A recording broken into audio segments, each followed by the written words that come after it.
Assalamualaikum warahmatullahi wabarakatuh. Shalom, Om Swastiastu, Namo Buddhaya, Salam Kebajikan. Salam literasi. Terima kasih kepada pihak penyelenggara debat ilmiah nasional tingkat perguruan tinggi dari Program Studi Ilmu Pemerintahan, Fakultas Ilmu Sosial dan Politik, Universitas Timur. Di sini kami akan menyampaikan argumen kami terkait dengan mosi kuota afirmasi untuk mahasiswa dari wilayah 3T merupakan tonggak keadilan atau benih baru timur sentrisme yang membela negara. Di sini kami sebagai tim pro. Perkenalkan, saya Bernadetta Filia Tambabo selaku pembicara 1. Dan saya Juventus MAR Helaga sebagai pembicara kedua. Dan saya Maria Yunita Moruk sebagai pembicara ketiga. Karena keadilan bukan tentang memberi yang sama, tetapi tentang memastikan setiap anak bangsa punya kesempatan yang sama untuk bersinar. Saya selaku pembicara 1 dari tim pro berdiri di sini untuk menyatakan bahwa kami sepenuhnya mendukung mosi kuota afirmasi bagi mahasiswa dari wilayah 3T merupakan tonggak keadilan, bukan benih baru timur sentrisme yang membela negara. Namun sebelum kita melangkah lebih jauh, pertama-tama izinkanlah saya untuk menjelaskan beberapa definisi penting.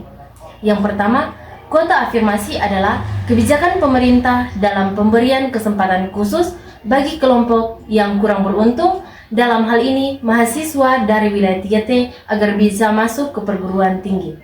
Menurut Peraturan Presiden Nomor 63 Tahun 2020 tentang penetapan daerah tertinggal tahun 2020 sampai 2024, ada 62 kabupaten yang masuk dalam kategori daerah 3T. Daerah 3T dapat didefinisikan sebagai daerah kabupaten yang wilayah serta masyarakatnya kurang berkembang dibandingkan dengan daerah lain dalam skala nasional. Kemudian dari sisi geografis berada di daerah terdepan dan terluar wilayah Indonesia. Sementara tonggak keadilan berarti fondasi utama atau titik awal untuk menopang terciptanya keadilan sosial. Dalam konteks kebijakan publik, tonggak keadilan adalah kebijakan atau program yang menjadi penyeimbang ketimpangan sosial agar setiap warga negara mendapat kesempatan yang sama untuk berkembang. Kebijakan afirmasi mencerminkan pengamalan dari sila kelima, yaitu keadilan sosial bagi seluruh rakyat Indonesia. Negara menunjukkan keberpihakannya melalui kebijakan nyata seperti yang pertama, pembentukan panitia kerja pendidikan tinggi di daerah 3T dan daerah marginal oleh Komisi 10 DPR RI yang berfokus pada pemerataan akses pendidikan tinggi. Yang kedua, beasiswa afirmasi pendidikan tinggi atau ADIK dari Kemendikbudristek yang secara khusus diajukan bagi mahasiswa dari Papua, Papua Barat, dan wilayah 3T. Kuota afirmasi bukan benih timur sentrisme. Sebagian pihak beranggapan bahwa kebijakan afirmasi cenderung timur sentris karena banyak penerimanya berasal dari wilayah timur Indonesia. Namun, pandangan ini keliru. Kuota afirmasi bukan bentuk keberpihakan pada wilayah tertentu, melainkan perwujudan prinsip keadilan proporsional. Artinya, bantuan diberikan berdasarkan kebutuhan dan kesenjangan, bukan letak geografis. Dengan kata lain, afirmasi bukan tentang timur atau barat, tetapi tentang siapa yang paling membutuhkan. Jadi, berbicara tentang kuota afirmasi bagi mahasiswa dari wilayah 3T, itu berarti kebijakan tersebut menjadi fondasi utama untuk mewujudkan keadilan sosial dan pemerataan pendidikan di seluruh Indonesia. Maka dari itu, kuota afirmasi hadir bukan untuk memanjakan, tapi untuk memulihkan keadilan. Ini adalah bentuk keadilan distributif, memberikan lebih kepada yang kurang agar semua bisa berdiri di titik yang sama. Kuota afirmasi adalah implementasi keadilan sosial sebagaimana tertuang dalam Undang-Undang Dasar 1945 Pasal 31 Ayat 1. Setiap warga negara berhak atas pendidikan. Jadi, tanpa kebijakan afirmasi, keadilan hanya akan menjadi slogan. Dengan kebijakan ini, keadilan menjadi kenyataan. Saya, pembicara 2 dari tim kami, akan menegaskan dan memperkuat argumen kami dengan data dan fakta konkret. Namun sebelum itu, saya tegaskan kembali bahwa kebijakan kuota afirmasi bagi wilayah 3T bukanlah bentuk perlakuan keistimewaan, melainkan langkah nyata untuk menegakkan keadilan sosial dan pemerataan kesempatan pendidikan di seluruh Indonesia. Pertama, mari kita lihat realitas kesenjangan pendidikan di Indonesia. Menurut data Kemendikbudristek tahun 2023, angka partisipasi pendidikan tinggi nasional mencapai 38,74%. Sedangkan di wilayah 3T hanya berkisar 10-15%. Bayangkan perbedaannya lebih dari 3 kali lipat. Kedua, mari kita lihat bukti keberhasilan program afirmasi yang sudah berjalan. Sejak tahun 2012, pemerintah melalui program ADIK atau Afirmasi Pendidikan Tinggi telah membantu lebih dari 25.000 mahasiswa dari Papua, Papua Barat, dan NTT serta wilayah 3T lainnya menempuh kuliah di berbagai universitas di Indonesia. Dampak nyata program afirmasi menurut Statistik Pendidikan Tinggi 2024 Puslapdik Kemendikbudristek, wilayah mahasiswa asal 3T 2010 sampai 2024 mengalami kenaikan, yaitu yang awalnya total partisipasi perguruan tinggi nasional di wilayah 3T pada tahun 2010 hanya berkisar 3.000 dan pada tahun 2024 bertambah menjadi 17.000. Jadi, secara nasional mengalami kenaikan lebih dari 466%. Artinya, afirmasi meningkatkan partisipasi mahasiswa di daerah tertinggal hingga hampir 5 kali lipat. Dampak terhadap Indeks Pembangunan Manusia atau IPM. Menurut sumber BPS IPM per provinsi tahun 2010 sampai 2014, yang awalnya daerah di wilayah 3T dalam Indeks Pembangunan Manusia hanya 170,363 mengalami kenaikan sebesar 24,68%. Jadi total Indeks Pembangunan Manusia setelah adanya afirmasi menjadi 267,7. Kenaikan IPM ini sebagian besar disumbang oleh peningkatan rata-rata lama sekolah di wilayah 3T. Bukti keadilan sosial, pemerataan kesempatan di wilayah 3T. Menurut Kemendikbudristek tahun 2024, sebelum afirmasi, mahasiswa dari 3T hanya 0,8% dari total mahasiswa nasional.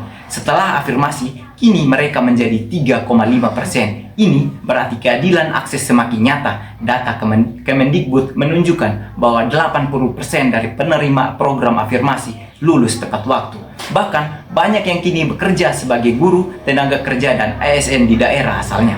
Artinya, program ini berhasil membentuk SDM unggul yang kembali membangun daerahnya. Menurut data Bappenas tahun 2022, lulusan perguruan tinggi dari wilayah 3T yang mendapat afirmasi memiliki pendapatan rata-rata 2 kali lipat lebih tinggi dibandingkan mereka yang tidak melanjutkan kuliah. Ini membuktikan bahwa kuota afirmasi bukan sekedar belas kasihan, tetapi investasi masa depan bangsa. Jadi, jelas bahwa kebijakan kuota afirmasi bukan hanya adil, tetapi efektif, berdampak, dan berorientasi pada kemajuan. Sesuai dengan penjelasan pembicara 1 dan 2, dapat disimpulkan dalam 3 hal penting. Pertama, secara moral dan konstitusional, kuota afirmasi adalah tanggung jawab negara untuk menjamin hak pendidikan yang merata. Yang kedua, secara sosial dan ekonomi, kebijakan ini terbukti mempersempit kesenjangan dan membuka jalan bagi keadilan sosial.